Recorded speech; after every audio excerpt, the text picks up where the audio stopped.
দাবানলে দাউ দাউ করে জ্বলছে ইসরায়েল। নিজেদের ইতিহাসে সবচেয়ে ভয়াবহ দাবানল দেখছে দেশটি।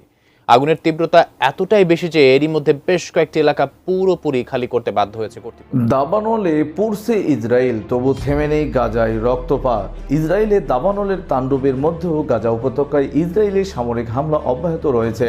ভয়াবহ দাবানলে পশ্চিম ইসরায়েলের বিস্তীর্ণ বনাঞ্চল পুড়ে ছাই হয়ে গেছে। পরিস্থিতি এতটাই বিপজ্জনক হয়ে উঠেছে যে সরকার জাতীয় জরুরি অবস্থা জারি করেছে। অন্যদিকে গাজায় প্রতিদিনই বাড়ছে নিহতের সংখ্যা ও খাদ্য সংকট। মানবিক বিপর্যয় পৌঁছেছে ভয়াবহ পর্যায়ে। প্রবল তাপদাহ, খরা ও দমকা বাতাসের কারণে দাবানলে আগুন ইতিমধ্যে জেরুজালেমের উপকণ্ঠে পৌঁছে গেছে। ঘন ধোঁয়ায় ঢেকে গেছে মহাসড়ক। বিচ্ছিন্ন হয়ে পড়েছে রাজধানীর সঙ্গে বিভিন্ন অঞ্চলের যোগাযোগ। আগুন নিয়ন্ত্রণে ফায়ার সার্ভিস ও সেনাবাহিনীর প্রচেষ্টা ব্যর্থ হয়েছে। আগুনে দগ্ধ ও ধোঁয়ায় আক্রান্ত হয়ে অন্তত 23 জন আহত হয়েছেন, যাদের মধ্যে নারী ও শিশুও রয়েছে। নিরাপত্তার স্বার্থে জেরুজালেম তেল আবিব মহাসড়ক একাধিক রাস্তা বন্ধ করে দেওয়া হয়েছে। একজন সন্দেহভাজনকে পূর্ব জেরুজালেম থেকে গ্রেফতার করা হয়েছে, যিনি ইচ্ছাকৃতভাবে আগুন লাগানোর চেষ্টা করেছিলেন বলে সন্দেহ।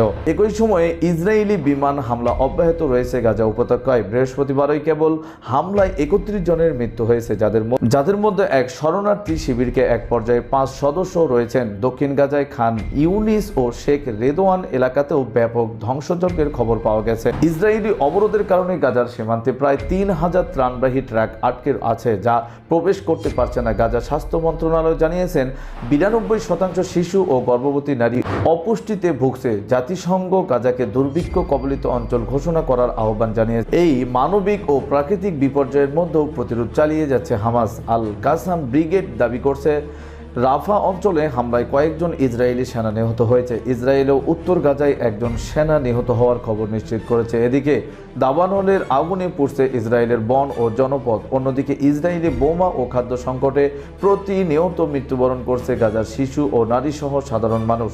এই দুই বিপর্যয়ের সম্মিলিত চিত্র আজ গভীর উদ্বেগের কারণ হয়ে দাঁড়িয়েছে বিশ্ববাসীর কাছে। ইসরায়েলের জেরুজালেম শহরের কাছে ছড়িয়ে পড়েছে ভয়াবহ দাবানল। দেশটির প্রধানমন্ত্রী বেনিয়ামিন নেতানিয়াহু জাতীয় জরুরি অবস্থা জারি করেছেন। এক দশকের মধ্যে সবচেয়ে ভয়াবহ আগুনের এই ঘটনায় কয়েকজন আহত হয়েছেন। পরিস্থিতি মোকাবেলায় সেনাবাহিনী ও মাঠে নেমেছে কর্তৃপক্ষ। বুধবার বিকালে আগুন জেরুজালেমের উপকণ্ঠে পৌঁছলে মহাসড়কের ধোঁয়ায় ঘন মেঘ দেখা যায়। আগুন ছড়িয়ে পড়তে থাকে তেল আবিব জেরুজালেম মহাসড়ক বন্ধ করে দেওয়া হয়, সরিয়ে নেওয়া হয় আশেপাশে কয়েকটি এলাকা থেকে হাজার হাজার বাসিন্দাকে।